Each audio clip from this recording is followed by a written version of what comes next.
मेरे हिसाब से कठिन प्रश्न यह है कि जो आज की परिस्थिति है उसको सार्थक दिशा में मोड़ने में मेरी खुद की भूमिका है।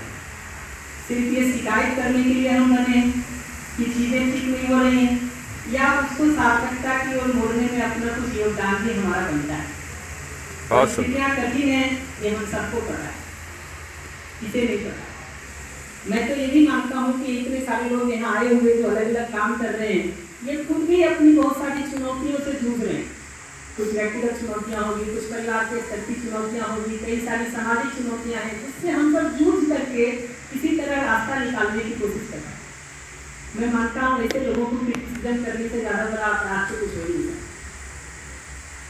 क्योंकि इतनी सारी विविधताओं के बावजूद भी अगर आदमी कुछ आगे बढ़ने की तरफ काम कर रहा है तो मेरी भूमिका उसको सपोर्ट या सहयोग करने की होगी, या जो उसकी कमियां हैं सिर्फ उतने की शिकायत करनी होगी। और अगर